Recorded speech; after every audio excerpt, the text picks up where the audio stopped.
Hello student, आप सबका Unacademy के ऑनलाइन लर्निंग प्लेटफॉर्म पर स्वागत है। Crack UPSC CSE GS with India's largest learning platform है ये। यदि आप सब्सक्रिप्शन लेते हैं या मुझसे जुड़ते हैं तो आपको daily live classes, structure course, live test and quiz तथा अनलिमिटेड एक्सेस की सुविधा प्राप्त होगी। अर्थात आप जितनी बार चाहें उतनी बार देख सकते हैं। लेकिन यह सुविधा आपको तभी मिलेगी जब आप अनअकैडमी के लर्निंग ऐप को डाउनलोड करेंगे। मैं अपनी बात करूं, मेरा नाम यशवंत कुमार सिंह है और पिछले 20 वर्षों से मैं यूपीएससी वालों को पढ़ा रहा हूं। मेरे पढ़ाए हुए लगभग 100 से अधिक बच्चों का आईएएस में सिलेक्शन हो चुका है। प्रेजेंट टाइम में मैं निश्चय आईएएस एकेडमी का डायरेक्टर हूं। मैं economics, governance, internal security, social justice की क्लास लूंगा और मेरी कोशिश होगी कि क्लास के दौरान जितने भी प्रश्न बन सकते हैं उन सारे प्रश्नों को मैं डिस्कस करूं। यदि आप अनअकैडमी के ऑनलाइन लर्निंग प्लेटफॉर्म से जुड़ते हैं तो आपको इंडिया के बेहतरीन teacher, for example Mrinal Patel, Roman Saini, Deepanshu Singh, आशीष मलिक जैसे टीचर से पढ़ने का आपको मौका मिलेगा। इस पर अनेक कोर्स हैं, जैसे history, optional course, environment, ecology, Indian economy, साथ ही साथ आंसर राइटिंग कोर्स की सुविधा भी उपलब्ध है। इस पर 2 तरह का कोर्स है, एक प्लस, दूसरा आइकॉनिक। यदि आप निश्चय कि रेफरल कोड का उपयोग करते हैं तो आपको 10% डिस्काउंट मिलेगा।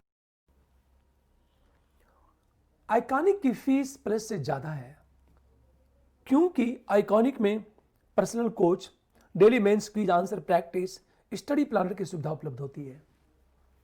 पर यहां भी यदि आप निश्चय के रेफरल कोड का उपयोग करते हैं तो आपको 10% डिस्काउंट मिलेगा। इस पर ऑप्शनल कोर्स भी उपलब्ध है। आप जो कुछ चाहें वो सब कुछ इस प्लेटफॉर्म पर उपलब्ध है। अब यदि आप निश्चय के रेफरल कोड का उपयोग करते हैं तो यहां भी आपको 10% डिस्काउंट मिलेगा। हम लोग बात करते हैं, कल मैं ये बता रहा था अर्थव्यवस्था, और जब मैं किसी शब्द की मीनिंग बता रहा हूं तो ध्यान देने इस बात को, मैं लगातार क्वेश्चन उठा रहा हूं मैं कि प्रश्न कैसे बनेगा और हम गलतियां करते कहां हैं। मेरा उद्देश्य बस यही है कि वो गलतियां जो आप करते हो वो ना हो। स्टेट पीसीएस और यूपीएससी की बात करूं मैं, इन दोनों में थोड़ा अंतर है। स्टेट पीसीएस में स्टेट फॉरवर्ड क्वेश्चन पूछे जाते हैं, यूपीएससी में प्रश्न वही से पूछेगा, लेकिन प्रश्न को थोड़ा सा क्या करता है, ट्विस्ट कर देता वो। कल हमने कहा था गुड्स। गुड्स का मतलब पिछली क्लास में मैंने बताया था गुड्स क्या होता है। Normal goods, Giffen goods, joint goods या वाइट गुड्स की बात हो रही है। फिर मैंने ये कहा था कि बजट में भी 2 तरह के गुड्स, 3 तरह के गुड्स होते हैं, पब्लिक गुड्स, प्राइवेट गुड्स, और हम बात करें मेरिट, हम गुड्स की बात करें। यहां तक बातें हम लोग कर चुके थे। कल जो मैंने डिस्कस किया था, मैं ये बताना चाहता हूं उस पर किस तरह प्रश्न पूछा जाता है। देखो, आप करेंगे जैसे कल की क्लास को रिकॉल करो, आप वहां से सिंपल क्वेश्चन पूछा जा सकता है, सिंपल प्रश्न पूछा जा सकता है कि जैसे निम्न में से सत्य है,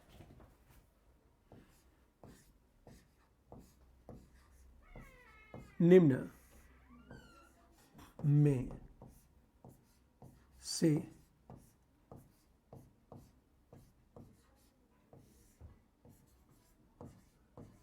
सत्य है। फर्स्ट ए, नॉर्मल गुड्स का प्रभाव जनसंख्या के बड़े भाग पर पड़ता है।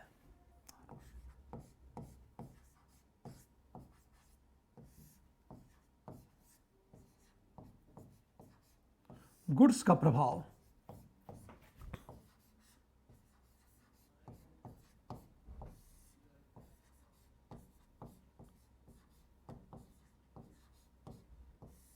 जनसंख्या के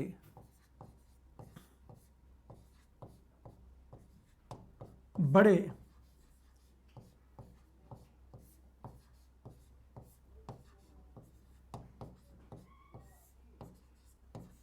भाग पर पड़ता है।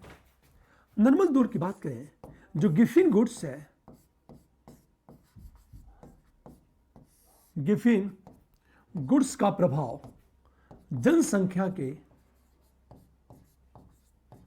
छोटे भाग पर पड़ता है। हम सी की बात करें, हमेशा जान दो, लोचदार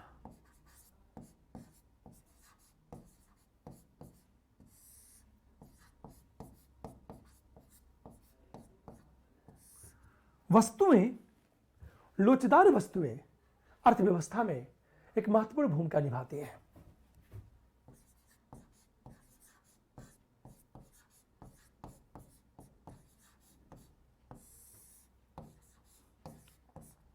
में एक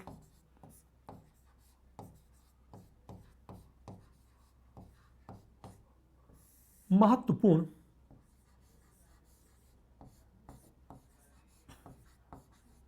भूमिका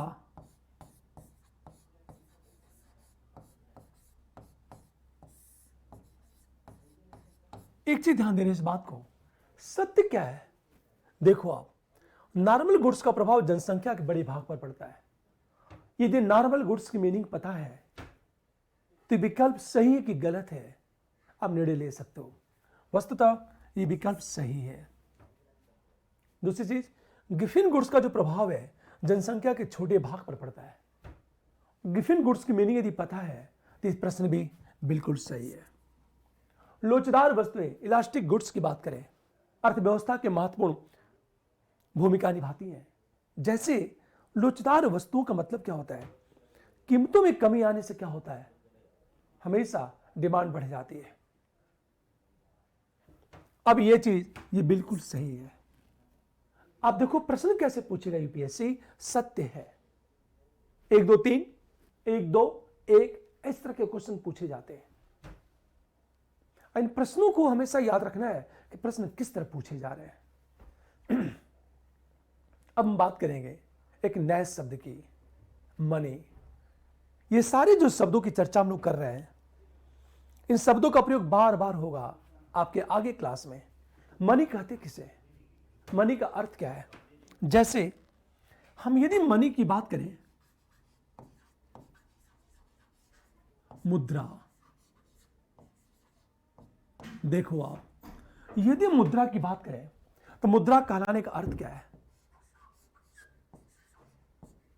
देखो आप, मनी। फॉर एग्जाम्पल, ये मार्कर है, ये मार्कर मुद्रा है या नहीं है? पता ही चला स्मार्ट बोर्ड है, ये मुद्रा है या नहीं है? क्या रीजन है कि कागज का एक टुकड़ा मुद्रा बन जाता है? आपने फिल्म देखी होगी, फिल्म आई थी पीके। पीके फिल्म दिखा होगा कि आमिर खान कोई चीज खरीदना चाहता है तो क्या देखा कि जिस पर गांधी जी की तस्वीर बनी है, सोचो वो दे दो तो सामान मिल जा रहा है।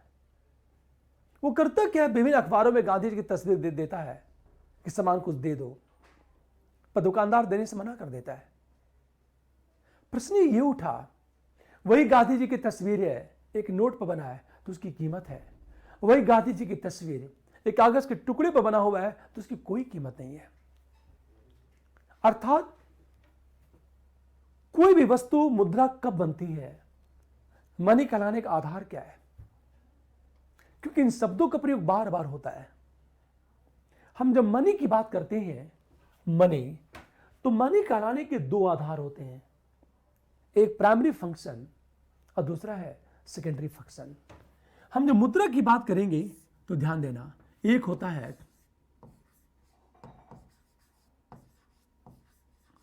प्राइमरी फंक्शन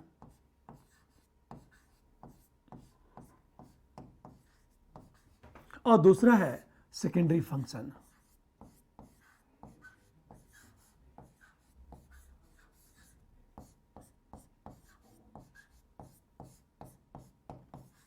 ये मुद्रा कहलाने का आधार है। प्राइमरी फंक्शन की बात करेंगे। प्राइमरी फंक्शन में दो चीजें आती हैं, एक विनिमय का माध्यम हो, द मीडियम ऑफ एक्सचेंज की बात करें हम लोग,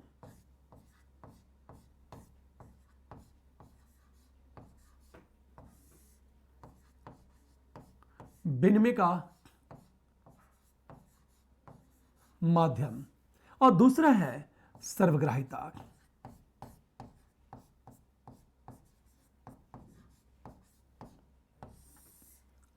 यूनिवर्सल एक्सेप्टेबिलिटी की बात करें, यह प्राइमरी फंक्शन में आता है। पहली शर्त यह है वो विनिमय का माध्यम हो, द मीडियम ऑफ एक्सचेंज की बात करें। फॉर एग्जाम्पल, आज जब करेंसी ले जाते हो दुकानदार के पास, तो दुकानदार क्या करता है, करेंसी लेता है और बदले में कोई ना कोई चीज आपको दे देता है। तो हम करेंसी के बदले वस्तु को लेते हैं, तो एक्सचेंज कर रहे हैं। हम उसे नोट देते ही और बदले में कोई वस्तु दे देता है, विनिमय का माध्यम। पर एक प्रश्न उठा, क्या विनिमय का माध्यम होना ही पर्याप्त है या और कुछ चाहिए? आप गांव को देखो, गांव में क्या होता है, गांव का किसान गेहूं देता है और बदले में सब्जी ले लेता है। जैसे 1 किलो गेहूं के बराबर 1 किलो सब्जी वह एक्सचेंज करता है वो। तो क्या गेहूं मुद्रा कहलाएगी? उसी गेहूं को आज जब दिल्ली आओगे, शॉपिंग मॉल में ले जाओगे और कहोगे भैया ये गेहूं ले लो और बदले में सड़ दे दो, वो तो क्या वो लेगा? नहीं। कारण क्या है? हमेशा, जबकि गेहूं भी तो विनिमय का माध्यम है ही, और गांव में विनिमय के माध्यम के रूप में खाद्यान्न वस्तुओं का प्रयोग किया जाता है। कि गांव के किसान के पास है क्या? गेहूं, चावल, अब जो कुछ भी खा लो आप। इसलिए यह कहा जाता है कि विनिमय का माध्यम होना ही पर्याप्त नहीं है, सर्वग्राहिता होनी चाहिए। यूनिवर्सल एक्सेप्टेबिलिटी की बात करें हम लोग, सभी लोग उसे स्वीकार करें, सभी लोग उसे स्वीकार करने चाहिए।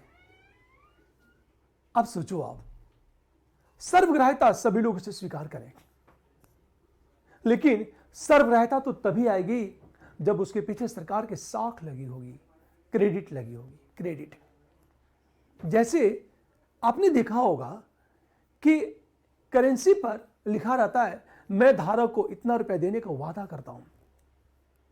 यह साख है, वादा, और सरकार के साख के पीछे सरकार की संप्रभुता काम करती है।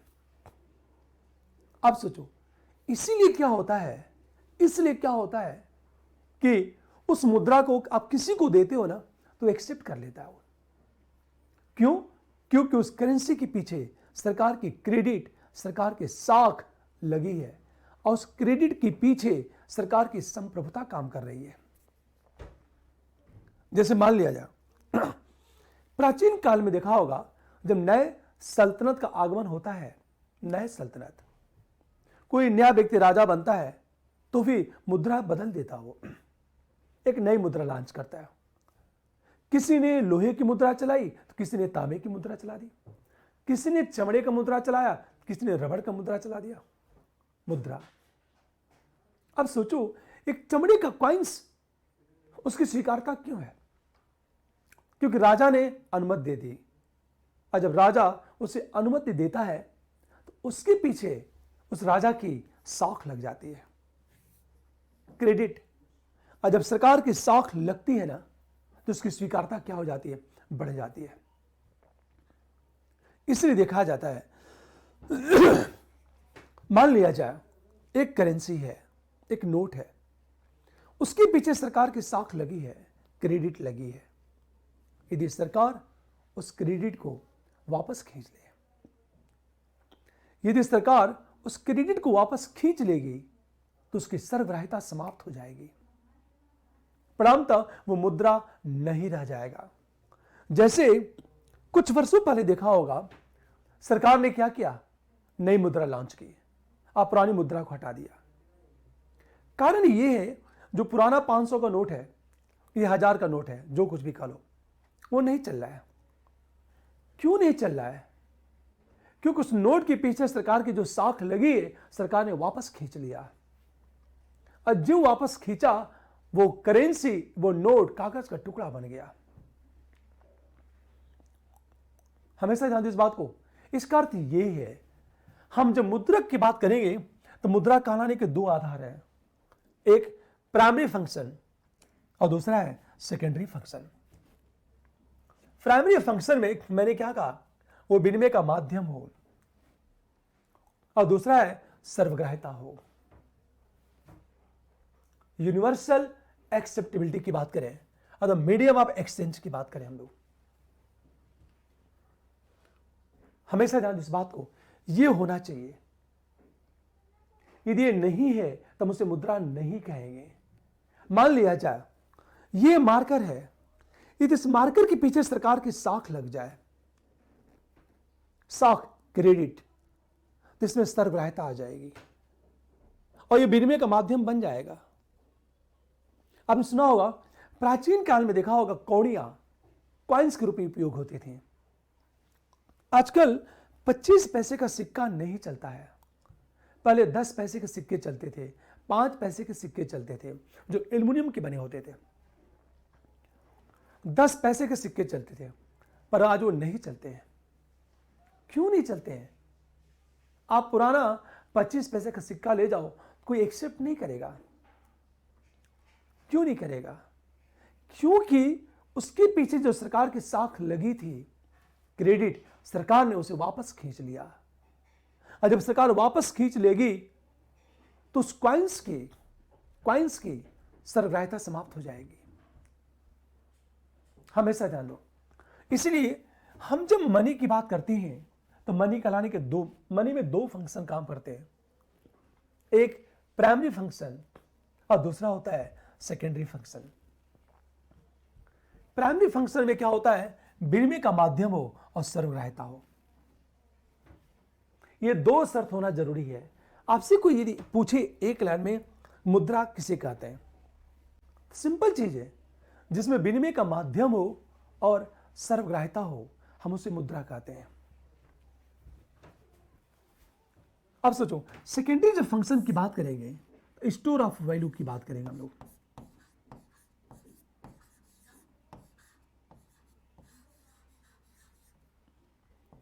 स्टैंडर्ड ऑफ वैल्यू की बात करें,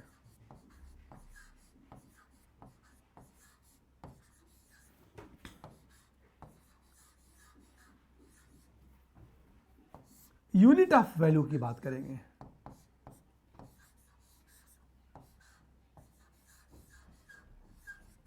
ये तीन चीजें होंगी। देखो आप, सेकेंडरी फंक्शन में एक है स्टोर ऑफ वैल्यू, दूसरा है स्टैंडर्ड ऑफ वैल्यू और तीसरा है unit of value. Store of value का मतलब क्या होता है, मूल्य का संग्राहक। स्टैंडर्ड ऑफ वैल्यू का मतलब क्या होता है, मूल्य का मानक। और यूनिट ऑफ वैल्यू का मतलब होता है मूल्य की इकाई। हम इसकी बात करें, मूल्य संग्राहक।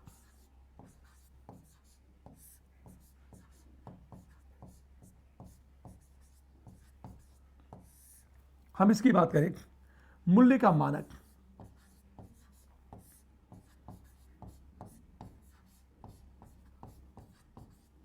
हम तीसरी चीज बात करें, मूल्य की इकाई।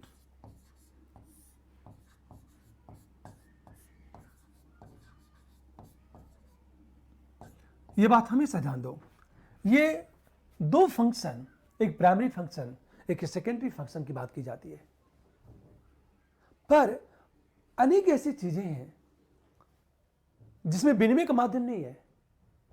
हमेशा ध्यान दो, मतलब प्राइमरी फंक्शन नहीं है, केवल सेकेंडरी फंक्शन है। और जिसमें केवल सेकेंडरी फंक्शन होता है, हम उसे नियर मनी कहते हैं। ये बात ध्यान दो, इस बात को, ये मनी का अर्थ है ये। अब हम बात करें टाइप्स ऑफ मनी। यदि हम लोग आगे पढ़ेंगे इसकी चर्चा, अभी मैं केवल उन शब्दों की चर्चा कर रहा हूं जिसकी मुझे आवश्यकता बार बार पड़ेगी टॉपिक की शुरुआत करने में।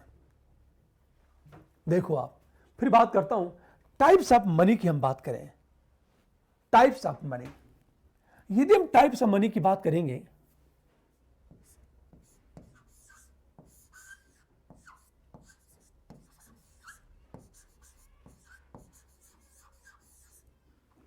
हम टाइप्स ऑफ मनी की बात करें, सामान्यतः जब मनी के प्रकार की बात करेंगे तो सबसे पहले बात करते हैं हम डियर मनी। नाम देखो,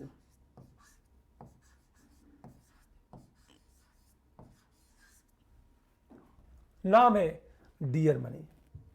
हम दूसरी चीज बात करें चीप मनी।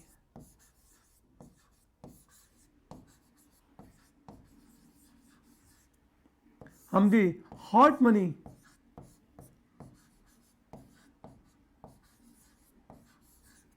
अगला है हार्ड मनी।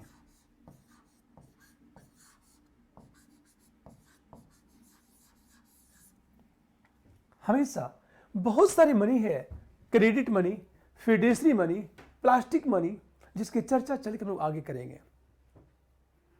ये मनी के बहुत सारे रूप हैं, लेकिन डियर मनी का अर्थ क्या होता है, चीप मनी का अर्थ क्या है, हॉट मनी का अर्थ क्या है, और हार्ड मनी का अर्थ क्या है? सोचो जरा, यदि हम डियर मनी की बात करते हैं, डियर मनी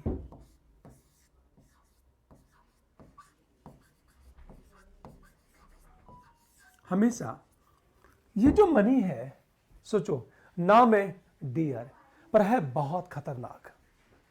डियर मनी उसे कहते हैं जहां उच्च ब्याज दर, उच्च ब्याज दर और कठोर शर्त की बात करें हम लोग,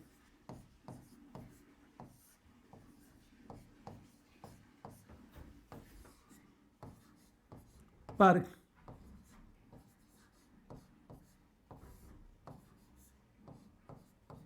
उधार प्राप्त होना, हमेशा ध्यान दो, हम उसे कहते हैं डियर मनी। सिंपल चीजें जिसमें ब्याज दर ज्यादा हो, ब्याज दर इंटरेस्ट रेट कहते हैं। आखिर इंटरेस्ट रेट कहते किसे हैं? हमेशा ब्याज दर का मतलब क्या होता है? जब बैंक किसी को उधार देता है तो सेवा शुल्क के रूप में एक राशि लेता है, चाहे उसकी प्रॉफिट की बात कर लो, चाहे सर्विस शुल्क की बात कर लो। आप हम उसे ब्याज दर कहते हैं हमेशा। तो ब्याज दर का मतलब होता है बैंक जिस दर पर, जिस रेट पर आम जनता को उधार देता है। हमेशा बैंक जिस रेट पर, जिस दर पर आम जनता को उधार देता है, उसे कहते हैं ब्याज दर। फॉर एग्जाम्पल, पीएनबी यदि 10% ब्याज दर पे, 10% रेट पर कस्टमर को उधार देती है तो 10% को कहते हैं ब्याज दर। आप देखो, आप हम जब डियर मनी की बात करते हैं तो डियर मनी का अर्थ क्या है? उच्च ब्याज दर और कठोर शर्त। कठोर शर्त का मतलब होता है जो आसानी से न प्राप्त हो। और जब हम डियर मनी की बात करते हैं तो ब्याज दर बढ़ जाएगा। तो उच्च ब्याज दर और कठोर शर्तों पे उधार प्राप्त होना ही डियर मनी कहलाता है। आपसे कोई एक लाइन में पूछे कि डियर मनी कहते किसे हैं, तो सीधे एक लाइन में उच्च ब्याज दर और आसान शर्तों पे उधार प्राप्त होना ही डियर मनी कहलाता है। हम दूसरी चीज बात करें चीप मनी, सस्ती मुद्रा कहते हैं इसे। इसको कहते हैं कम ब्याज दर।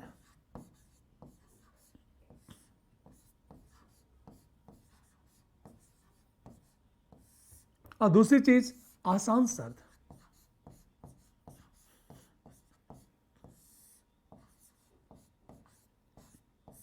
हमेशा चीप मनी कम ब्याज दर और आसान शर्त पर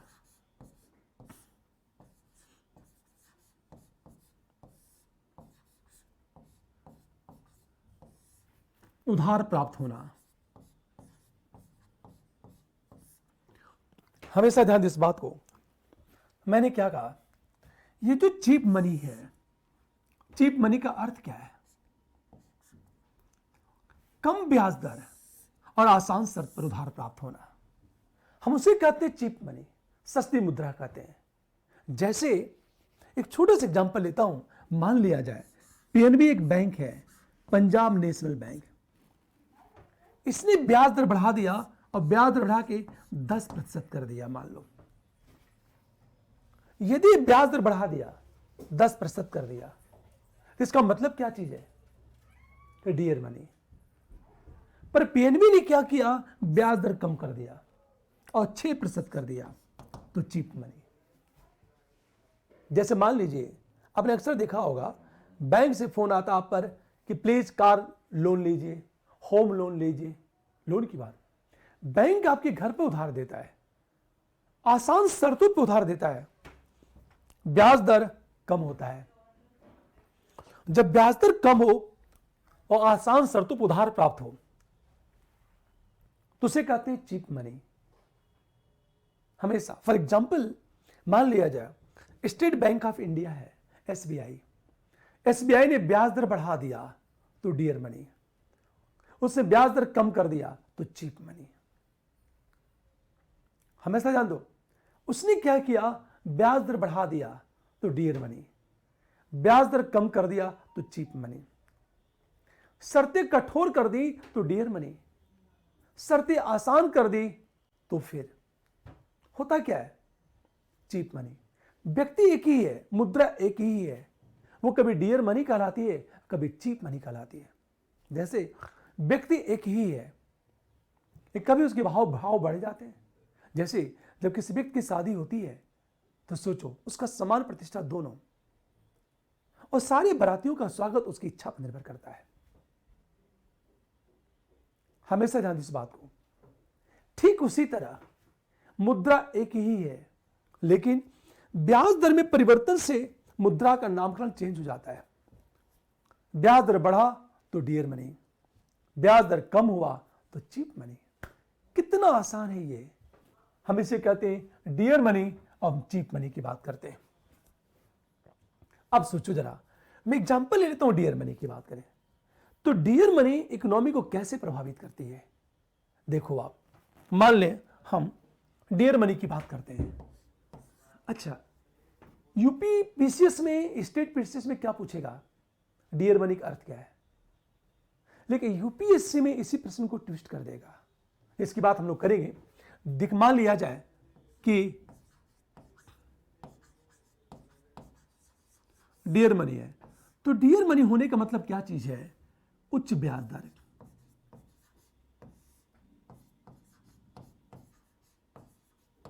हमेशा ध्यान दो इस बात को, उच्च ब्याज, हम दर की बात करें। जब उच्च ब्याज दर होगा तो लोन क्या होगा, महंगा हो जाएगा, मतलब उधारियां महंगी।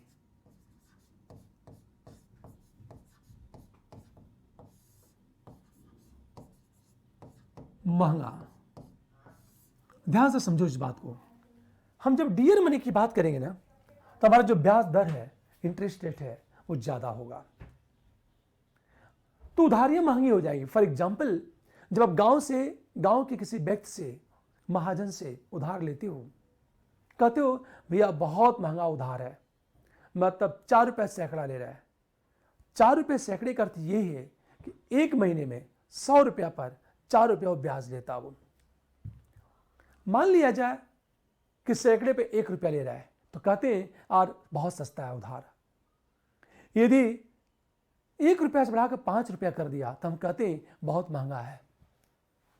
हमेशा उच्च ब्याज दर, उधारियां महंगा। जब उधारियां महंगा हो जाएगी तो स्वाभाविक है लोग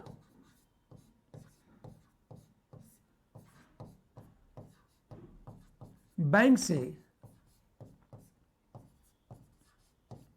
उधार नहीं लेंगे।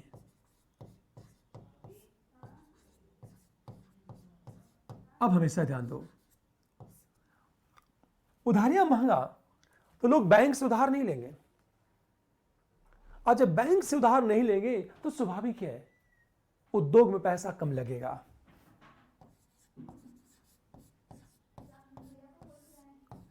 उद्योग में पैसा कम लगेगा। हम इसे इकोनॉमी की भाषा में कहें कि निवेश कम होगा, पर मैंने निवेश शब्द का प्रयोग नहीं किया है कि आगे हम इस शब्द को डिस्कस करेंगे। अब सोचो, जब उद्योग में पैसा कम लगेगा तो स्वाभाविक है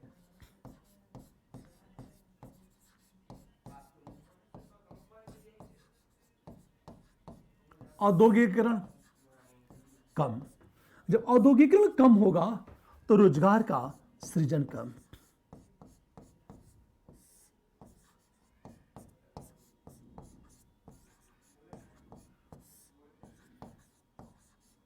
हमेशा। और जब रोजगार का सृजन कम होगा तो गरीबी में क्या होगी?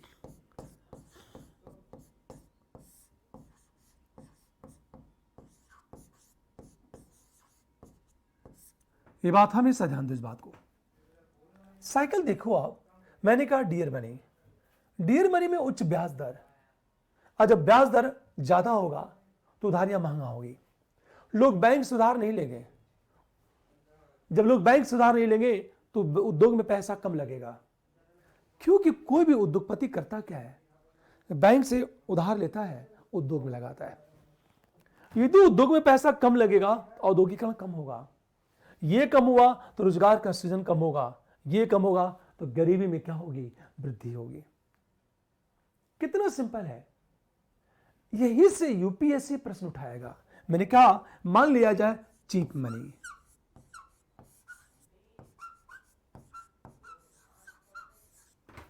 चीप मनी में क्या होता है? कम ब्याज दर।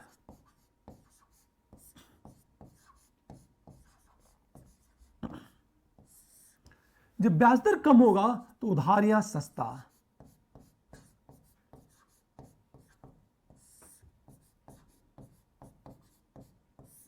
जो उधारियां सस्ता तो लोग क्या करेंगे?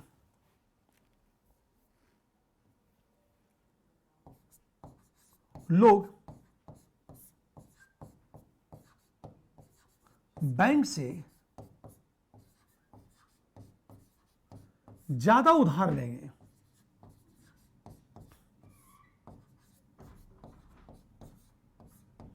जब बैंक से ज्यादा उधार लेंगे तो स्वाभाविक है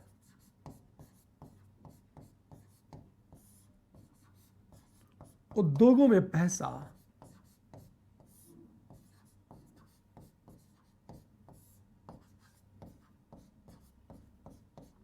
ज्यादा लगेगा। यदि ऐसा हुआ तो औद्योगिकरण ज्यादा,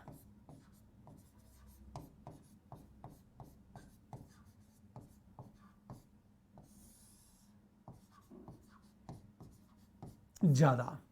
यदि ऐसा हुआ तो रोजगार का सृजन।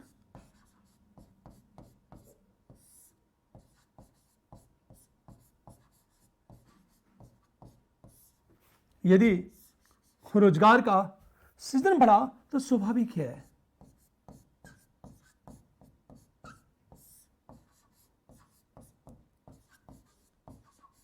गरीबी में कमी आएगी। इसे ध्यान से समझो इस बात को। मैंने क्या कहा? डियर मनी से रोजगार का सृजन कम होगा और गरीबी में वृद्धि होगी। और चीप मनी से क्या होगा? चीप मनी का मतलब है जहां ब्याज दर कम हो और आसान शर्तों पर उधार प्राप्त हो। जब ब्याज दर कम होगा तो उधारियां सस्ती होगी, लोग बैंक से ज्यादा उधार लेंगे, उद्योगों में पैसा ज्यादा लगेगा, औद्योगिकरण क्या होगा? ज्यादा होगा। अब देखो, यदि औद्योगिकरण ज्यादा हुआ तो रोजगार का सृजन, इससे गरीबी में क्या आएगी? कमी आएगी। ध्यान से सुनो इस बात को। ये आपका चीप मनी और ये आपका डियर मनी। चीप मनी और डियर मनी की हम बात करें। अब देखो आप, प्रश्न कैसे पूछेगा यूपीएससी, पीसीएस में कैसे क्वेश्चन पूछेगा और यूपीएससी में किस तरह का प्रश्न पूछा जाएगा। जैसे मैंने ये कहा, एक सिंपल क्वेश्चन पूछेगा पीसीएस में,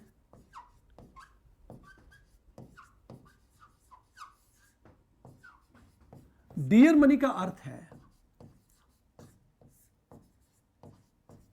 अब देखो आप, फर्स्ट हमेशा उधार प्राप्त होना,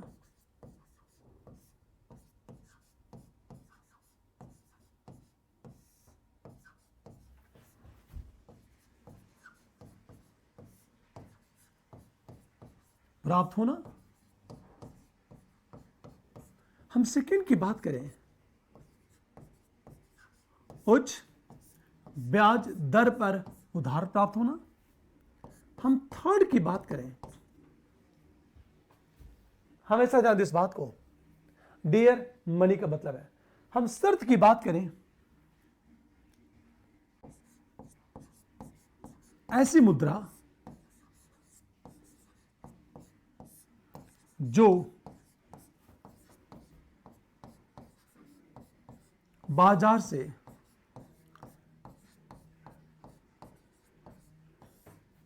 बाहर हो चुकी हो।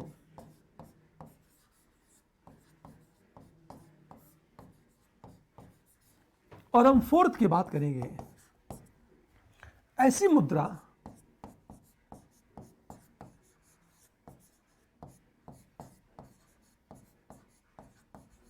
जिसकी मांग ज्यादा हो। अच्छा, होता क्या है, नाम है डियर, तुरंत लोग गेस करेंगे वो प्यारी मुद्रा होगी, और प्यारी की मांग ज्यादा होती है, तो लोगों को लगेगा विकल्प ये सही है, पर ये गलत हो जाएगा। वस्तुतः पीसेस में ये पूछेगा इसमें से कौन सा सही है, विकल्प ये सही है, ये गलत है, ये गलत है और ये गलत है। लेकिन जब यूपीएससी में प्रश्न को पूछेगा इसी प्रश्न को, तो कैसे यूपीएससी क्वेश्चन को ट्विस्ट करेगा, ये बात को ध्यान दो। जैसे मैंने ये कहा, मान लिया जाए यूपीएससी में क्वेश्चन पूछता है तो पूछेगा निम्न में से सत्य है,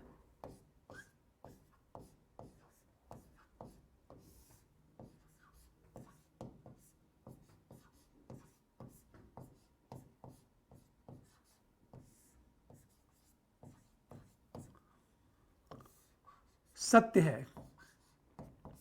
सत्य क्या है, डियर मनी रोजगार के सृजन पर प्रतिकूल प्रभाव डाल सकती है।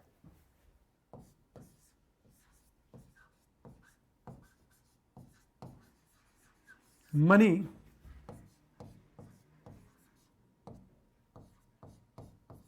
रोजगार के सृजन पर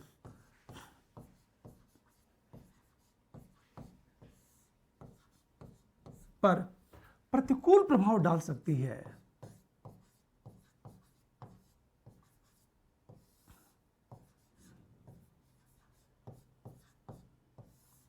प्रभाव डाल सकती है।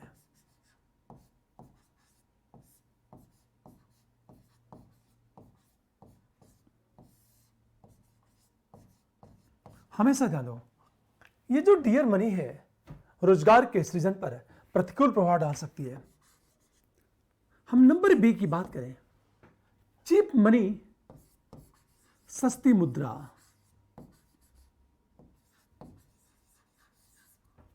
मनी से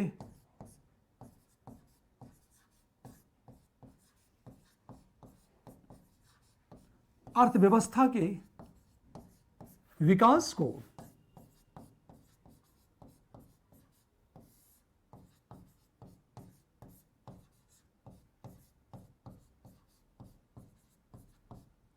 प्रोत्साहन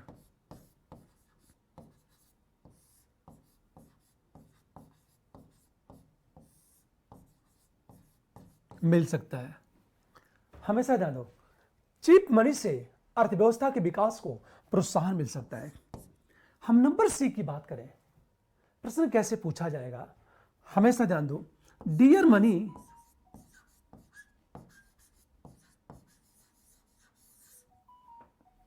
अर्थव्यवस्था के लिए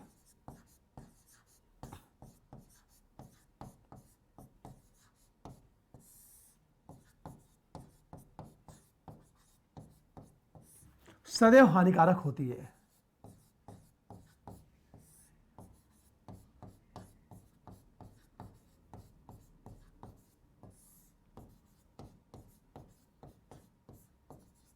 हमेशा था, मैंने क्या कहा, ये जो डियर मनी है अर्थव्यवस्था के लिए सदैव हानिकारक होती है। और हम नंबर डी की बात करें,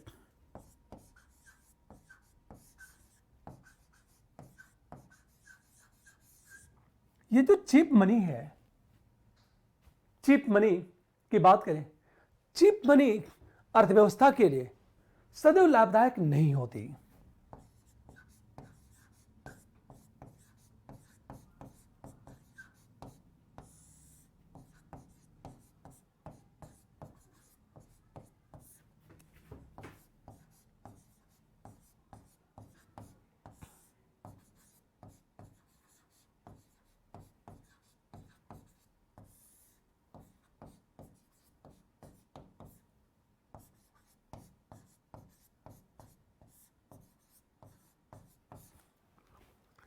अब देखो, निम्न में से सत्य है। पहली चीज, डियर मनी रोजगार के सृजन पर प्रतिकूल प्रभाव डाल सकती है। गारंटी किसी चीज की नहीं होती, डाल सकती है। प्रश्न ये है, तो ये विकल्प तो सही हो गया। हम लोग पढ़ चुके हैं कि जब ब्याज दर में वृद्धि होगी तो उद्योग में पैसे कम लगेंगे, क्योंकि उधार महंगा हो जाएगा। जब उद्योग में पैसे कम लगेंगे तो औद्योगिकरण कम होगा। जब औद्योगिकरण कम होगा तो रोजगार का सृजन भी क्या होगा, कम होगा। तो रोजगार के सृजन पर प्रतिकूल प्रभाव। दूसरी तरफ चीप मनी से अर्थव्यवस्था के विकास को प्रोत्साहन मिल सकता है। हम लोग पढ़ चुके हैं, चीप मनी की बात होगी तो ब्याज दर कम हो जाएगा, लोगों को आसानी से उधार मिलेगा। और जब आसानी से उधार मिलेगा तो लोग उद्योगों में पैसा ज्यादा लगाएंगे। जब उद्योग में पैसा लगेगा तो स्वाभाविक है औद्योगिकरण होगा। औद्योगिकरण होगा तो फिर रोजगार का सृजन होगा। इसका मतलब है यह भी विकल्प सही है। डियर मनी अर्थव्यवस्था के लिए सदैव हानिकारक होती है, यह विकल्प गलत है। सदैव हानिकारक नहीं होती। कई बार क्या होता है, जब महंगाई बढ़ती है तो महंगाई को कंट्रोल करने के लिए डियर मनी का सहारा लिया जाता है। हमेशा महंगाई को कंट्रोल करने के लिए डियर मनी का सहारा लिया जाता है। अंत में हम चीप मनी की बात करें, अर्थव्यवस्था के लिए सदैव लाभदायक नहीं होती, ये बिल्कुल नहीं होती है अर्थव्यवस्था के लिए। तो ये विकल्प हमारा सही है। एक चीज देखो, अपने डियर मनी और चीप मनी दोनों की मीनिंग देख ली, आपने रट भी लिया, समझ भी लिया, लेकिन स्टेट पीसीएस और यूपीएससी में प्रश्नों को लेकर कैसे अंतर पैदा हो गया। हमेशा स्टेट पीसीएस में किस तरह क्वेश्चन पूछे जा रहे हैं और यूपीएससी में किस तरह के प्रश्न पूछे जाते हैं, बस इतना ही अंतर है स्टेट पीसीएस में और यूपीएससी में। और इन्हीं बातों को क्या करना है, आपको ध्यान देना है। एक बात हमेशा याद रखना। अब देखो, अब तीसरा जो शब्द है हॉट मनी। हॉट मनी का मतलब क्या होता है?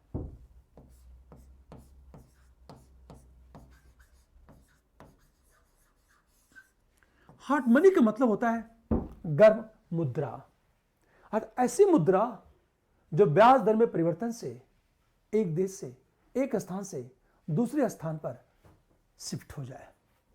मतलब ऐसी मुद्रा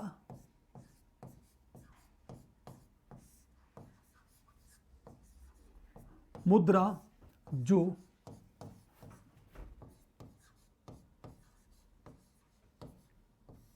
ब्याज दर में परिवर्तन से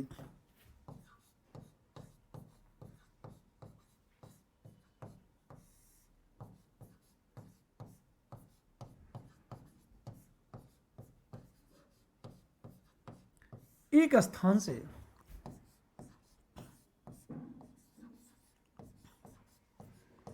दूसरे स्थान पर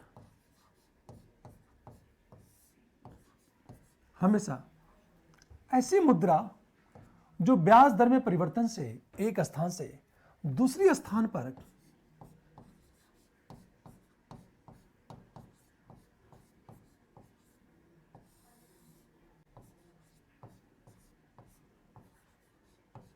स्थानांतरित हो जाए, हम उसे कहते हैं हॉट मनी। फॉर एग्जाम्पल, हमेशा मीनिंग देखो आप, ब्याज दर में परिवर्तन से एक स्थान से दूसरे स्थान पर शिफ्ट हो जाए, हम उसे कहते हैं हॉट मनी। जैसे मान लिया जाए डॉलर जो है अमेरिका की एक मुद्रा है, ध्यान दो, और ये भारत है, और दूसरी चीज ये चीन है। मान लो डॉलर पर इंडिया में ब्याज मिल रहा है 8%, ऐसे डॉलर जो अमेरिकी मुद्रा है इस पर चीन दे रहा है ब्याज 10%। तो जहां ब्याज ज्यादा मिलेगा मुद्रा वहां शिफ्ट हो जाएगी। होगा क्या, यदि चीन में ब्याज दर ज्यादा होगा, इंडिया में ब्याज दर कम होगा, तो ये डॉलर इंडिया से निकलेगा और चाइना चला जाएगा। इसे कहते हैं हॉट मनी। मान लिया जाए यूरो एक यूरोपियन मुद्रा है। यूरो, सोचो जरा, यूरो पर क्या हो रहा है, इंडिया में मान लो ब्याज दर है 10% और चीन में ब्याज दर है 8%। मान लो इंडिया जो यूरो पर ब्याज ज्यादा दे रहा है, तो ये यूरो चीन से निकलेगा, इंडिया चला जाएगा। क्यों? कि चीन में जिन निवेशकों ने चीन में पैसा लगाया, वो लोगों तो केवल प्रॉफिट के लिए काम करते हैं। तो वे लोग क्या करेंगे, चीन से पैसा निकालेंगे और सीधे कहां चले जाएंगे, इंडिया चले जाएंगे। इसे कहते हैं हॉट मनी। इंडिया ने क्या किया, इस हॉट मनी का जबरदस्त लाभ उठाया। फॉर एग्जाम्पल, जब इंडिया ने परमाणु परीक्षण किया था, परमाणु परीक्षण, तो इंडिया पर विभिन्न देशों ने आर्थिक प्रतिबंध लगा दिया था।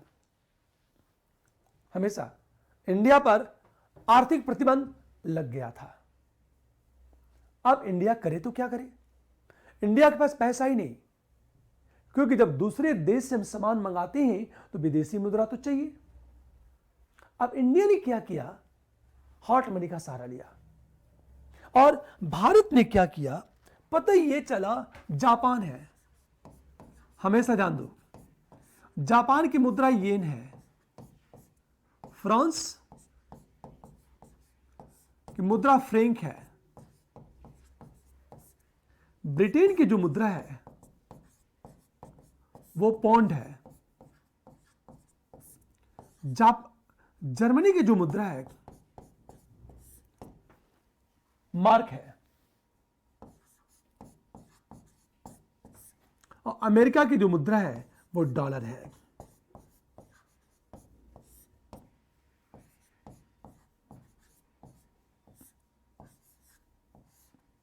हमेशा ये विभिन्न देश हैं, ये दुनिया के विकसित देश हैं। जापान की मुद्रा येन, फ्रांस की फ्रैंक, ब्रिटेन की पौंड, जर्मनी की मार्क, अमेरिका की डॉलर है।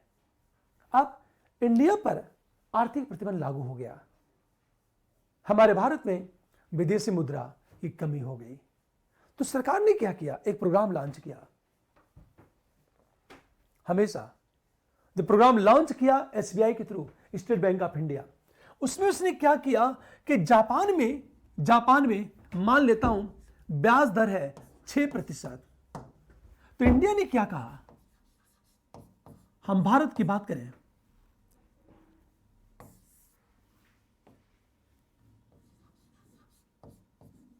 देखो आप, भारत ने क्या किया, जापानी येन पर ब्याज बढ़ा दिया, कहा दिया आप 8% देंगे। फ्रांस के ब्याज दर मान लो 7% चला, मान लो, तो इंडिया ने क्या कहा, हम आपको 8.5% देंगे। ब्रिटेन की पौंड मान लो 8% ब्याज चल रहा है ब्रिटेन में, तो इंडिया ने कहा हम आपको 9% ब्याज देंगे। जर्मनी के मार्क पर मान लो 7.5% चल रहा है इंटरेस्ट रेट, तो इंडिया ने कहा हम आपको 9% देंगे। अमेरिका में मान लिया जा डॉलर पर ब्याज चल रहा है 6%, इंडिया ने क्या कहा, हम आपको 8% देंगे। सिंपल चीज है, उन देशों की बैंक में, उन देशों की जो मुद्रा जमा है वहां ब्याज दर कम है, इंडिया ने ब्याज दर बढ़ा दिया। अब सोचो, जापान के बैंक में पैसा रखने वाले लोग को प्रॉफिट चाहिए, वो केवल प्रॉफिट के लिए काम कर रहे हैं। उन लोगों ने क्या किया, जापान से पैसा निकाला, इंडिया में जमा कर दिया, क्योंकि इंडिया में ब्याज कितना मिल रहा, 8%। जापान में इंटरेस्ट रेट क्या था, 6%। तो फिर निवेशकों ने क्या किया, जापान से पैसा निकाला और इंडिया के बैंक में जमा कर दिया, और जापानी येन हमारे पास आ गया। फ्रांस के लोगों ने क्या किया, फ्रैंक निकाला और भारत के बैंक में जमा कर दिया, क्योंकि भारत ब्याज ज्यादा दे रहा है। सिंपल चीजें। ब्रिटिश लोगों ने क्या किया, अपने बैंक से पैसा निकाला और भारतीय बैंक में जमा कर दिया। क्यों? क्योंकि 9% ब्याज मिल रहा है हमेशा। अब सोचो जरा, ऐसा क्यों हुआ कि इन बैंकों से पैसा निकला, इंडिया में आ गया? क्योंकि इंडिया ने क्या किया, ब्याज दर बढ़ा दिया। और जो ब्याज दर में वृद्धि होती है, ब्याज दर में वृद्धि होने से क्या होता है, मुद्रा एक स्थान से दूसरे स्थान पर चली जाती है, हॉट मनी। हमेशा जान दो, ये हॉट मनी की हम बात करें। अब सोचो जरा, यदि हॉट मनी का कॉन्सेप्ट नहीं होता तो क्या इंडिया उन प्रतिबंधों से बच पाता? कभी नहीं। और क्या कमाल का काम किया इंडिया ने। इंडिया ने जो स्कीम लॉन्च किया उसका नाम था India resurgent bond scheme. India resurgent bond scheme, यह स्कीम लॉन्च हुई थी। इंडिया के पास महीनों के अंदर अरबों डॉलर की राशि आ गई। इसका यह फायदा हुआ कि इंडिया पर जो आर्थिक प्रतिबंध लागू हुए थे, उसका हमारी इकोनॉमी पर ज्यादा प्रभाव नहीं पड़ा, और हमारी इकोनॉमी लगातार डेवलप कर रही थी। Hot money. दूसरी बात करें लोग, जैसे मैंने कहा चीप मनी। चीप मनी में ब्याज दर क्या हो जाता है, शून्य हो जाता है। अब एक चीज सोचो, हर देश क्या चाहता है कि उसकी अर्थव्यवस्था का विस्तार हो। अर्थव्यवस्था का विस्तार तब होगा जब बाजार में डिमांड बढ़ जाए। फॉर एग्जाम्पल, हर दुकानदार क्या चाहता है, उसकी दुकान का विस्तार हो। दुकान अभी छोटी है, दुकान बहुत बड़ी हो जाए। और दुकान बड़ी कब होगी, जब डिमांड क्या हो जाएगी, बढ़ जाएगी डिमांड। आप सोचो, डिमांड तब बढ़ेगी जब लोग खरीदारी करेंगे। खरीदारी तब करेंगे जब लोगों के पास पैसा होगा। अब सोचो, जापान अपनी इकोनॉमी को बढ़ाना चाह रहा था, और इकोनॉमी के विस्तार के लिए डिमांड का क्रिएट होना बहुत जरूरी है। तो जापान ने क्या किया, डिमांड को पुश करने के लिए ब्याज दर को शून्य कर दिया। का zero interest rate, no security. और जब शून्य ब्याज दर पर लोगों को उधार मिलने लगा तो लोग बैंक से बड़े पैमाने पर उधार लेने लगे, और वो पैसा लेकर कहां जाएंगे, बाजार में। बाजार में खरीदारी करेंगे। परिणामतः क्या होगा, अर्थव्यवस्था का विस्तार होता जाएगा। Cheap money. अब सुन, ये मैंने कहा हॉट मनी। हॉट मनी का सामान्य अर्थ है ब्याज दर में परिवर्तन से मुद्रा एक स्थान से दूसरे स्थान पर चली जाए, हॉट मनी। दूसरी चीज मैंने कहा हार्ड मनी। हार्ड मनी होता क्या है, जिस मैंने ये कहा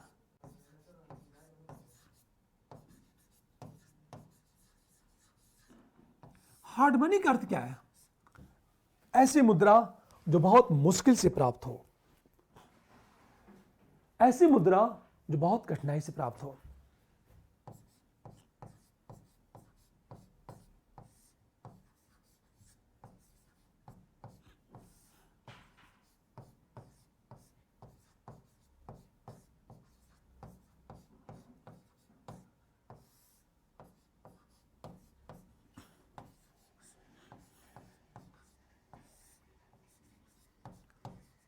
हमेशा ऐसी मुद्रा जो कठिनाई से प्राप्त हो, हम उसे कहते हैं हार्ड मनी।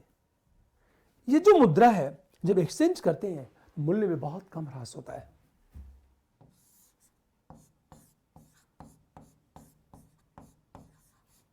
विनिमय एक्सचेंज के समय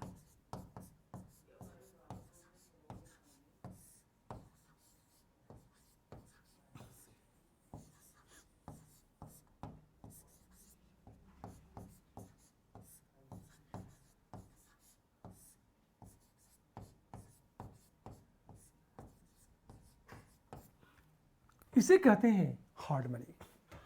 4 तरह की मुद्राएं होती हैं। अच्छा, जितनी भी विदेशी मुद्राएं हैं ना, हार्ड मनी है। हाँ, विदेशी मुद्रा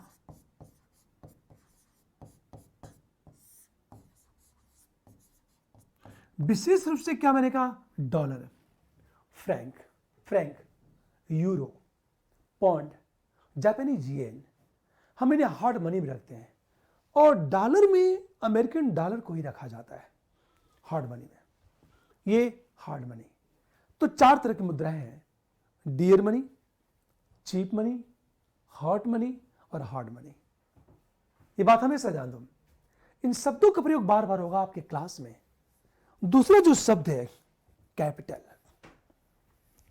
एक नया शब्द है। ये तो मुद्रा, मैंने क्या कहा, मनी, वेल्थ, कैपिटल और रिसोर्स, तीनों में अंतर होता है।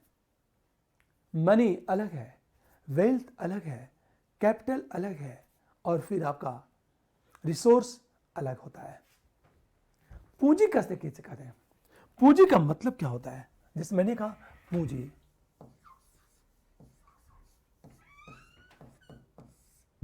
हम इसे कहते हैं कैपिटल। पूंजी का अर्थ होता क्या है? मानव द्वारा निर्मित हर वो वस्तु जो उत्पादन में प्रयुक्त हो किंतु उत्पादन के दौरान नष्ट न हो।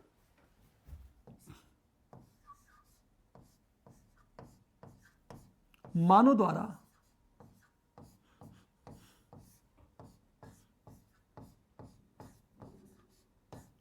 निर्मित वस्तु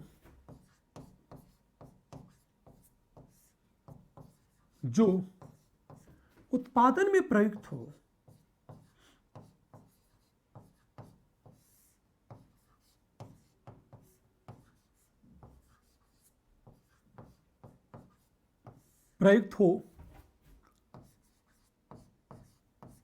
किंतु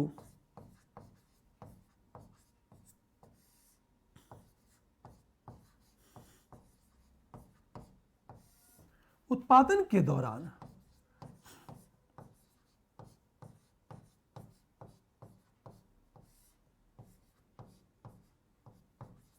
नष्ट न हो।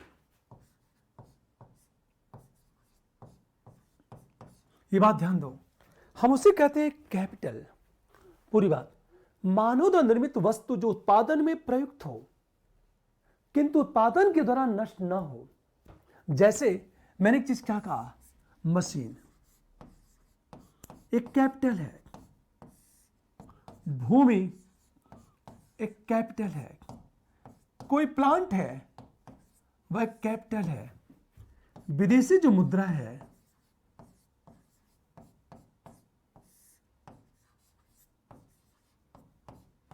यह कैपिटल है। हमेशा जानो। तो पूंजी का मतलब क्या होता है, कैपिटल का मतलब क्या होता है? कैपिटल का समान अर्थ होता है मानव द्वारा निर्मित वस्तु, मानव द्वारा निर्मित वस्तु जो उत्पादन में प्रयुक्त हो किंतु उत्पादन के दौरान नष्ट न हो, उसे कहते हैं कैपिटल। कैपिटल का मतलब क्या होता है? मानव द्वारा निर्मित वस्तु जो उत्पादन में प्रयुक्त हो किंतु उत्पादन के दौरान नष्ट न हो, उसे कहते हैं कैपिटल। जैसे मैंने कहा मशीन, भूमि, प्लांट, विदेशी मुद्रा, ये सब कैपिटल कहलाते हैं। हम पूंजी की बात करते हैं, हमेशा ध्यान दो इस बात। इंडियन के अपनी जो डोमेस्टिक करेंसी है उसे कैपिटल में नहीं रखा जाता, पर फॉरेन करेंसी में वो करेंसी जो हार्ड मनी में आती हैं, for example dollar, British pound, Japanese yen, euro, इन सबको हम लोग रखते हैं विदेशी मुद्रा। तो कैपिटल का मतलब क्या होता है? देखो आप, हर वो वस्तु जो उत्पादन में प्रयुक्त, फॉर एग्जांपल मशीन से क्या होता है, उत्पादन होता है किंतु उत्पादन के दौरान मशीन कभी भी नष्ट नहीं होती। तो मशीन एक कैपिटल है। जो प्लांट है, जो जमीन है, जैसे भूमि एक कैपिटल है, क्योंकि भूमि से क्या होता है, उत्पादन होता है किंतु उत्पादन के दौरान वह नष्ट नहीं होता। हमेशा ध्यान दो इस बात को। हाँ, बेसिक डिप्रिसिएशन होता है, ह्रास होता है। मतलब पूंजी में क्या होता है,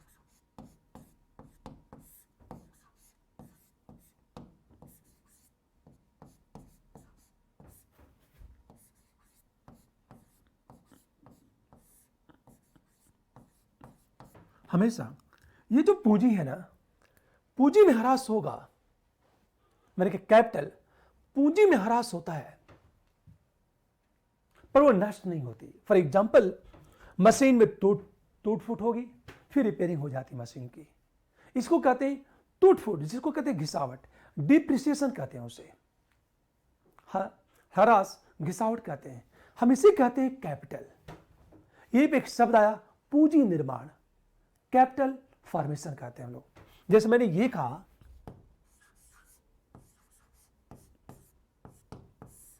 पूंजी निर्माण,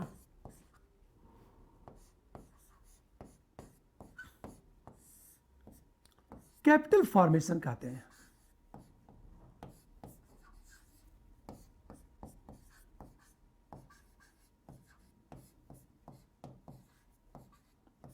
अच्छा, ये जो कैपिटल फॉर्मेशन है इसका मतलब क्या होता है? पूंजी निर्माण का अर्थ ये कि पूंजी की मात्रा में वृद्धि, पूंजी की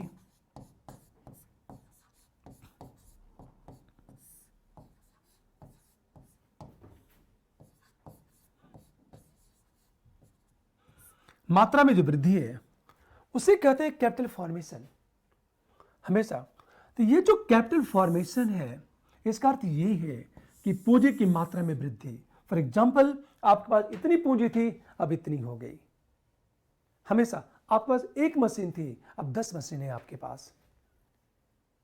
आपके पास 2 प्लांट था, अब आपके पास 5 प्लांट है, विस्तार। इसे कहते हैं कैपिटल फॉर्मेशन। पूंजी की मात्रा में जो वृद्धि है हम उसे कहते हैं कैपिटल फॉर्मेशन। प्रश्न ये उठा कि पूंजी का निर्माण होगा तो कैसे होगा? हमेशा ध्यान दो, पूंजी के निर्माण के लिए कुछ शर्त जरूरी है। जैसे मैंने कहा, सबसे पहले हम जब पूंजी निर्माण की बात करते हैं तो बचत होना चाहिए, सेविंग होना चाहिए। और इस बचत का क्या होना चाहिए? गतिशीलन होना चाहिए।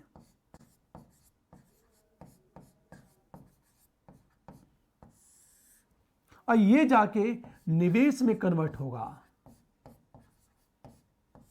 और निवेश से क्या होगा? पूंजी का निर्माण होगा।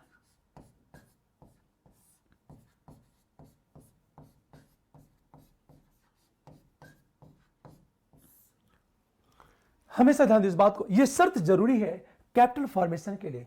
सेविंग जरूरी है, बचत जरूरी है। लेकिन अब ध्यान दें इस बात को, तो कैपिटल जब फॉर्मेशन की बात करेंगे तो कैपिटल फॉर्मेशन में 3 फैक्टर हैं, कंपोनेंट। नंबर 1 सेविंग, नंबर 2 गतिशीलन, नंबर 3 निवेश। अब सोचो, ये जो गतिशीलन है इसे प्रमोट कौन करता है? बैंक। अब मैं कहता हूं, इस मैप को देखो, पूंजी के निर्माण के लिए जरूरी क्या है? सेविंग होना चाहिए। और जितनी ज्यादा बचत होगी, सेविंग होगी, पूंजी का निर्माण उतना ही ज्यादा होगा। हमेशा पूंजी का निर्माण कम होगा तो कैपिटल फॉर्मेशन कम होगा। हमेशा बचत ज्यादा होगी तो कैपिटल फॉर्मेशन ज्यादा, सेविंग कम होगी तो कैपिटल फॉर्मेशन लो। लेकिन बचत ही पर्याप्त नहीं है। उस बचत का गतिशीलन, और गतिशीलन में किसकी भूमिका होती है? बैंक की और वित्तीय संस्थाओं की। सिंपल चीज, लोग अपना पैसा बैंक में जमा करेंगे, बैंक में जमा करेंगे, और बैंक क्या करता है? उद्योगपतियों को उधार दे देता है निवेश करने के लिए। और जब निवेश होता है तो पूंजी का निर्माण होता है। यदि आपसे यह पूछा जाए कि कैपिटल फॉर्मेशन में कितनी चीजें जरूरी हैं, तो 3 बातें, बचत जरूरी है, गतिशीलन जरूरी है, और निवेश जरूरी है। अब सोचो, यदि बचत ना हो तो निवेश नहीं होगा, और निवेश नहीं होगा तो पूंजी का निर्माण नहीं होगा। तो यह बचत जो है सबसे ज्यादा जरूरी है। लेकिन यह बचत को निवेश में कन्वर्ट करने में बैंक की बड़ी भूमिका होती है, वित्तीय संस्थाओं की बड़ी भूमिका होती है। मान लिया जाए कि वित्तीय संस्थाएं बहुत कमजोर हो चुकी हैं, बैंक कमजोर है, विश्वास है नहीं लोगों को बैंक पर, तो लोग क्या करेंगे? बैंक में पैसा जमा नहीं करेंगे। और जब बैंक में पैसा जमा नहीं होगा तो उस बचत का गतिशीलन नहीं होगा, तो निवेश नहीं होगा। इसलिए यह कहा जाता है यदि पूंजी का निर्माण चाहते हो तो बैंकिंग सिस्टम को मजबूत करने के साथ बचत को प्रमोट करो आप। और दुनिया के जितने विकसित देश हैं वो सबसे पहले बचत को प्रमोट करते हैं। फॉर एग्जाम्पल, चीन जो आज डेवलप किया है उसके पीछे कैपिटल फॉर्मेशन की बड़ी भूमिका है, लेकिन कैपिटल फॉर्मेशन के लिए बचत का होना जरूरी है। तो चीन ने क्या किया? बचत को प्रमोट किया, सेविंग को प्रमोट किया। इसको इस तरह समझो आप जरा, मान लिया जाए आप 100 रुपया कमाते हो रोज, तो 50 रुपया बचा लो। जब 50 रुपया बचा लोगे तो वो 50 रुपया आपके दुकान में लग जाएगा, तो महीने में 1500 रुपया हो गया। 1500 रुपये में बहुत सारे सामान आ जाएंगे, दुकान और बड़ी होगी आपकी। पहले छोटी थी, उसमें सामान कम था। अरे बातें, अब रोज आप 50 रुपये बचा रहे हो और उसका सामान ला के दुकान में रख रहे हो, तो दुकान में सामान की मात्रा बढ़ती जाएगी और दुकान बढ़ता चला जाएगा। मान लिया जाए रोज की बचत 500 रुपया है, तो क्या होगा? तो दुकान और बड़ी हो जाएगी, क्योंकि रोज 500 रुपया बचेगा तो महीने में 1500 रुपये बचेगा। वो पूरा का पूरा पैसा क्या होगा? दुकान में लगेगा, दुकान का विस्तार होता जाएगा। पर यदि बचत आपकी जीरो है तो दुकान छोटी ही रहेगी और धीरे धीरे क्या होगा? दुकान सिकुड़ती चली जाएगी और छोटी होती चली जाएगी। यहां भी वही चीज होगी। हम जब बचत की बात करते हैं ना, तो ये जो सेविंग है या गतिशीलन को क्या करता है? प्रमोट करता है। ये सेविंग और ये जाके क्या होता है? निवेश में कन्वर्ट हो जाता है। तो जो बचत है इसका गतिशीलन होता है, ये निवेश में कन्वर्ट होता है। इससे क्या होता है? कैपिटल फॉर्मेशन होता है, पूंजी का निर्माण होता है इससे। अब हमेशा ध्यान दो इस बात को। अब बचत को प्रमोट करने के लिए गवर्नमेंट की योजनाएं चलती हैं। जैसे बैंक क्या करता है? कहता है आप बचत बैंक में पैसा जमा करो, आपको ब्याज ज्यादा देंगे। तो ब्याज का प्रलोभन देता है बैंक, ताकि लोग ज्यादा से ज्यादा बचत करें। जब ज्यादा से ज्यादा बचत होगा तो निवेश ज्यादा होगा, और निवेश ज्यादा होगा तो स्वाभाविक है। अब जैसे एक छोटा सा हम साइकिल की बात करें, हम लोग सिंपल चीजें, मान लिया जाए कि ये साइकिल है,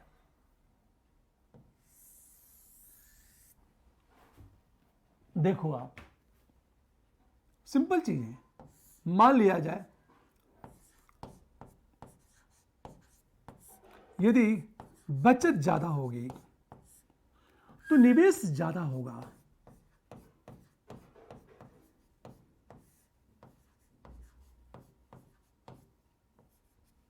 निवेश यदि ज्यादा हुआ तो स्वाभाविक है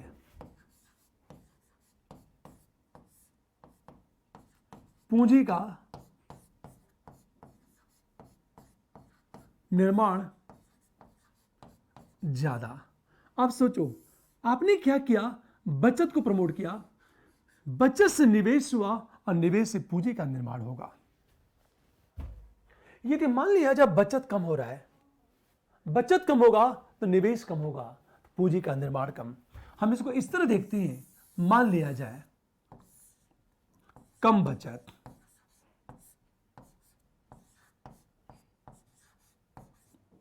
यदि कम बचत होगी तो निवेश भी क्या होगा?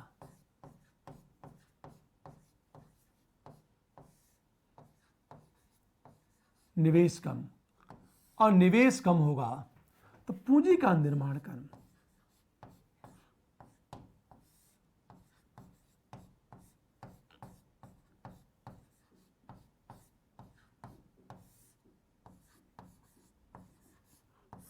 हमेशा ध्यान दो, ये साइकिल चलता है। कम बचत होगी तो निवेश कम, निवेश कम होगा तो पूंजी का निर्माण कम होगा। अब प्रश्न ये उठा, निवेश क्या है? हम निवेश कहते किसे हैं? इन्वेस्टमेंट कहते किसे हैं?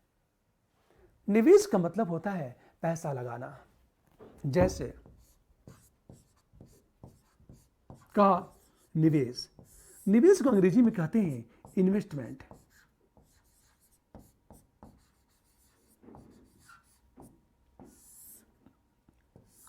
हमेशा निवेश का अर्थ क्या होता क्या है? पैसा लगाना हमेशा। लेकिन एक्सपेंडिचर और इन्वेस्टमेंट में अंतर होता है। अरे बात है, अंतर बहुत है। अब यदि निवेश को परिभाषित करना हो तो हम ये कहेंगे कि निवेश का मतलब क्या होता है? उत्पादन में वृद्धि हो और लाभ की प्राप्ति हो। सिंपल चीज है।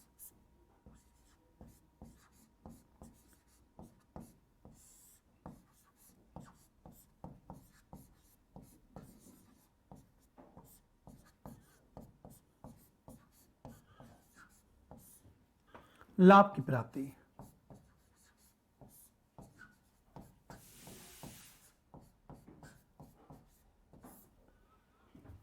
हमेशा ध्यान दें इस बात को, उत्पादन में वृद्धि के साथ लाभ की प्राप्ति होना उसे निवेश कहा जाता है, इन्वेस्टमेंट कहा जाता है।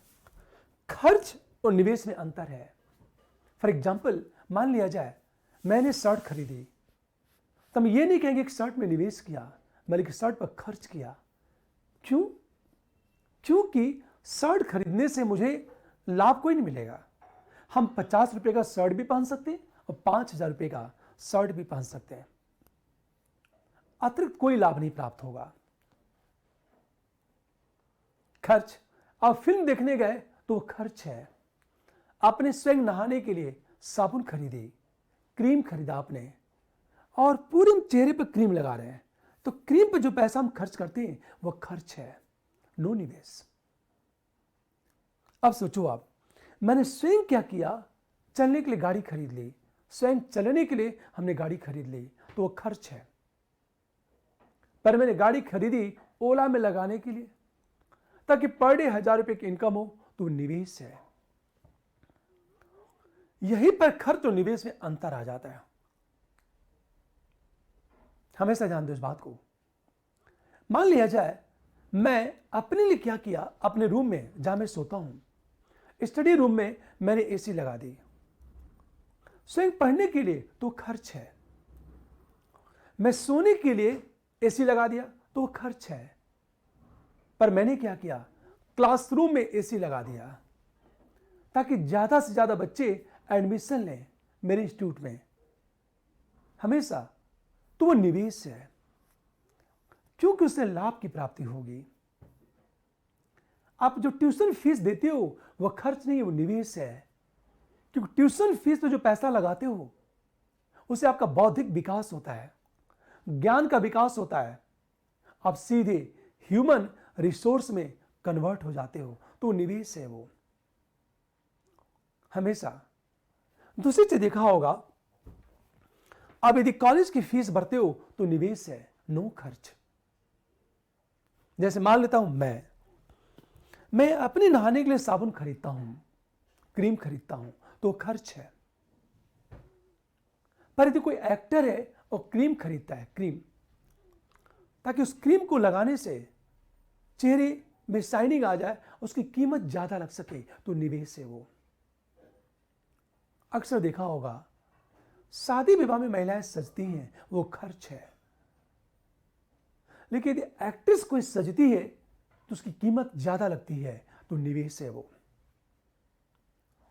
तो निवेश और खर्च में अंतर होता है। मैंने स्कूटर खरीद लिया खुद चलने के लिए, तो खर्च है वह। लेकिन मैंने क्या किया? स्कूटर ले लिया और पीछे बैठाकर मैं सवारी ढोने लगा, बदले में किराया आने लगा, तो निवेश है। तो निवेश और खर्च में अंतर होता है। निवेश का समान अर्थ होता है कि जहां उत्पादन में वृद्धि के साथ साथ लाभ की भी प्राप्ति हो। जब उत्पादन में वृद्धि के साथ लाभ की प्राप्ति होगी तब उसे निवेश कहते हैं। अब ध्यान दो, सिंपल चीजें, जब हम निवेश की हम बात करते हैं, बचत और निवेश में कितना बड़ा अंतर है। जैसे मान लिया जाए,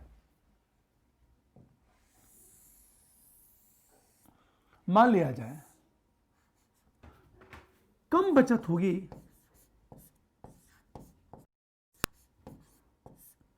तो निवेश कम,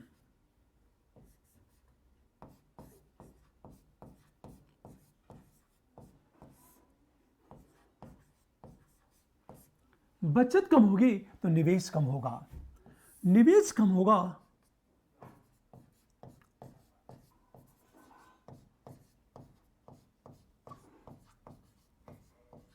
तो फिर औद्योगिकरण कम होगा, औद्योगिकरण कम होगा तो रोजगार का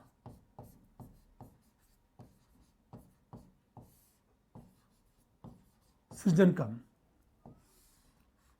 यदि ऐसा होगा, एक बात याद रखना, गरीबी क्या होगी,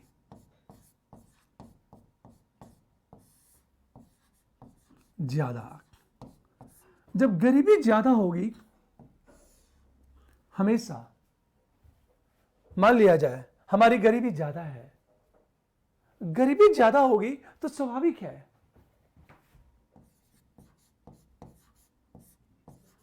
आय का बड़ा हिस्सा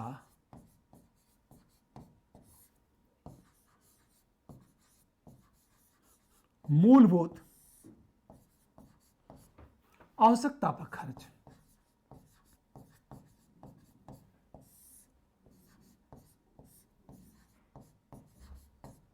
पूरी बात ध्यान देना। तो बचत कम हो गई, ये साइकिल लगातार चल रही है।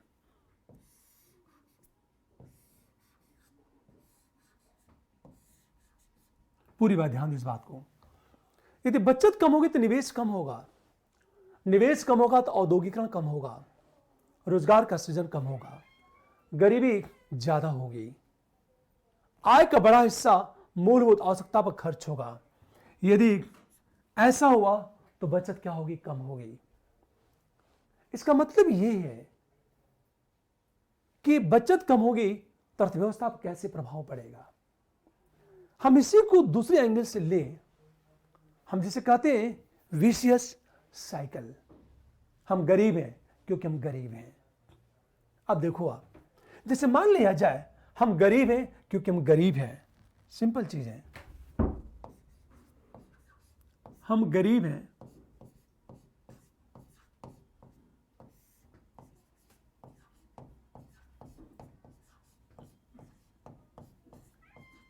क्योंकि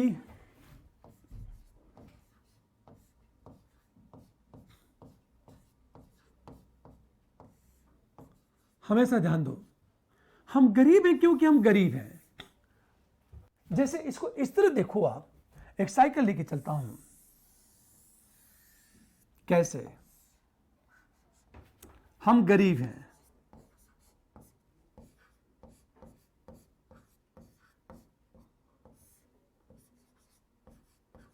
जब हम गरीब होंगे तो स्वाभाविक है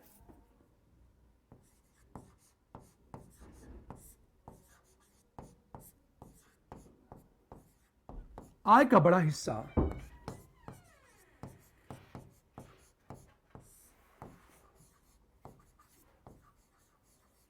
मूलभूत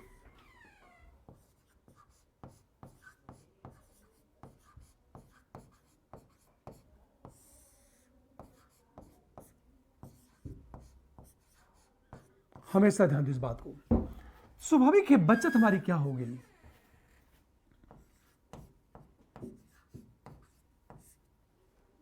जैसे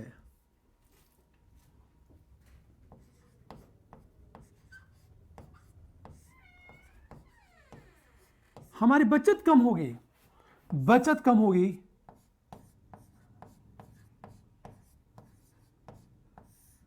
तो निवेश कम, निवेश कम होगा तो फिर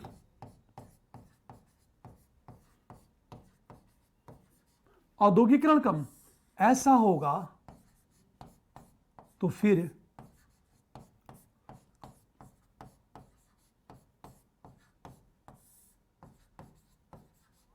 पूंजी का निर्माण कम होगा। यदि ऐसा हुआ, प्रति व्यक्ति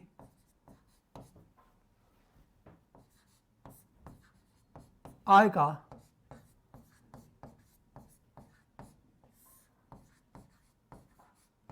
अब देखो आप,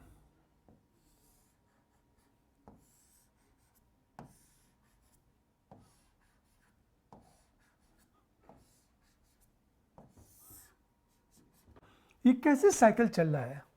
हम गरीब हैं, ये जब हम गरीब हैं तो मैं अपनी आय का बड़ा सा हिस्सा मूलभूत आवश्यकता पर खर्च करूंगा, जो मेरी बेसिक रिक्वायरमेंट होगी। उससे क्या होगा, हमारी बचत कम होगी, सेविंग कम होगी तो निवेश कम होगा, निवेश कम होगा तो उद्योग कम लगेंगे, औद्योगिकरण कम होगा, ये कम होगा तो पूंजी का निर्माण कम होगा, परिणामतः प्रति व्यक्ति आय का वितरण कम होगा, हम गरीब के गरीब बने रहेंगे। अब देखो, यह प्रश्न पूछा गया है, हम गरीब हैं क्योंकि हम गरीब हैं। यदि हम गरीब हैं, यह क्वेश्चन पूछा गया मेंस में, हम गरीब हैं क्योंकि हम गरीब हैं। हमेशा ध्यान दो, हम अमीर हैं क्योंकि हम अमीर हैं। यदि साइकिल को बनाया जाए, हम अमीर हैं क्योंकि हम अमीर हैं। जैसे हम इस तरह में लिख सकता हूं कि मान लिया जाए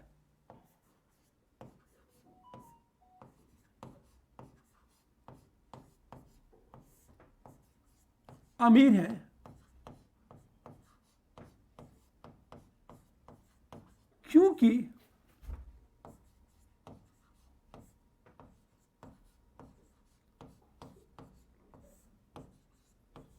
हम अमीर हैं। हम अमीर हैं क्योंकि हम अमीर हैं। ऐसा क्यों? जैसे साइकिल देखो आप, मान लिया जाए हम अमीर हैं,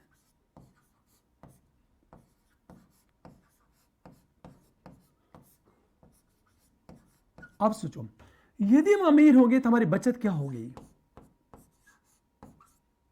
बचत ज्यादा, बचत ज्यादा होगी तो निवेश ज्यादा, निवेश यदि ज्यादा हुआ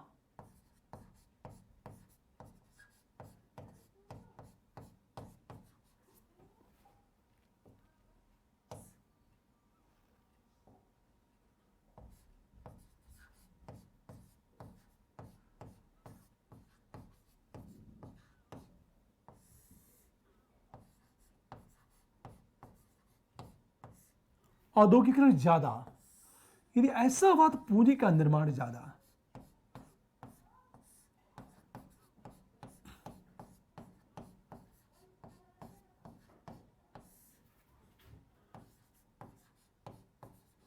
अब सोचो, यदि ऐसा हुआ प्रति व्यक्ति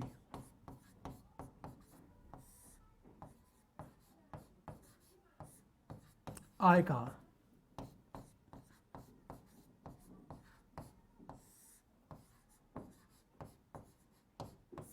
ज्यादा।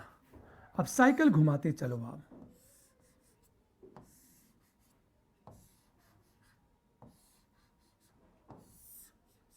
पूरी बात ध्यान दो।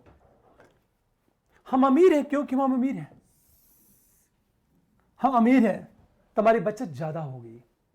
यदि हमारी बचत ज्यादा होगी तो निवेश ज्यादा होगा, निवेश ज्यादा हुआ तो उद्योग ज्यादा लगेंगे, औद्योगिकरण ज्यादा होगा तो पूंजी का निर्माण ज्यादा, अब पूंजी का निर्माण ज्यादा होगा तो प्रति व्यक्ति आय का वितरण ज्यादा। यदि प्रति व्यक्ति आय का वितरण ज्यादा होगा तो हम अमीर बने रहेंगे। तो एक सिंपल क्वेश्चन, हम अमीर हैं क्योंकि हम अमीर हैं, या हम गरीब हैं क्योंकि हम गरीब हैं। ये जितनी बातें मैं डिस्कस कर रहा हूं मैं, यदि आपने शब्द की मीनिंग को क्लियर कर लिया तो यकीन मानो आपका प्रश्न नहीं बाहर जाएगा। मैं अपने इंस्टीट्यूट में इकोनॉमिक्स जो पढ़ाया था, 90% क्वेश्चन सीधे क्लास से मिलते हैं। मैं 100% का दावा नहीं करता, पर यदि 20 क्वेश्चन पूछा जाता है तो 17 से 18 19 क्वेश्चन तक मिल जाते हैं उस 20 क्वेश्चन में से। हाँ, ये एक चीज ध्यान दो, टर्म्स एकदम क्लियर होना चाहिए। और इकोनॉमिक्स की जो भी मेरी क्लास चले, जितनी भी क्लास चलेगी, वहां से जो भी क्वेश्चन पूछा जाएगा, मुझे विश्वास है कि आपका क्वेश्चन बाहर नहीं जाएगा, पर टर्म्स आपको क्लियर होने चाहिए। ठीक है, एक बात कहना चाहता हूं, मेरी वीडियो यदि अच्छी लग रही है तो आप लाइक करो, शेयर करो और सब्सक्राइब करो। बहुत सारे लोग दावा कर रहे होंगे, बड़े बड़े दावे, पर मैं कोई दावा नहीं करता, मैं समझाने की कोशिश कर रहा हूं आपको। यदि आप सब्सक्रिप्शन परचेज करते हो और निश्चय के रेफरल कोड का उपयोग करते हो आप, तो फिर आपको 10% डिस्काउंट मिलेगा। हमेशा ध्यान दें इस बात को। Thank you. शेष बातें हम लोग अगली क्लास में करेंगे।